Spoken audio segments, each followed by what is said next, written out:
সূর্যের ওপর নাকি প্রজাপতির মতো কী সব দেখা গেছে, যার কারণে বিজ্ঞানীরা ভয়ের মধ্যে আছেন। শুনতে অবাক লাগছে ঠিকই, কিন্তু সম্প্রতি নাসার সোলার ডাইনামিক অবজারভেটরি এই প্যাটার্নটা লক্ষ্য করে। সূর্যের মধ্যে কোথাও কোথাও তাপমাত্রা কমে যায়, যার ফলে সেই জায়গাগুলোতে কালো স্পট দেখা যায়।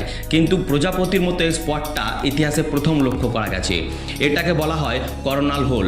আর যখনই এমন কালো স্পট দেখা যায় তখন সোলার স্টর্ম বেড়ে যায়, আর উত্তর মেরুর আকাশে অরোরার আলোর ঝলক বেশি করে দেখতে পায়। নর্থ পোল, সাউথ পোল, অস্ট্রেলিয়ার সব জায়গায় এই অদ্ভুত আলো দেখা যায়। এমন কিছু স্যাটেলাইটও কাজ করা বন্ধ করে দেয়। প্রথমে বিজ্ঞানীরা ভেবেছিল এটা G1 লেভেলের স্টর্ম। এই সোলার স্টর্মের একটা স্কেল থাকে, G1, G2, G3, G4, G5। G5 হলো এমন একটা স্টর্ম যেটা পুরো পৃথিবীকে ধ্বংস করে দিতে পারে।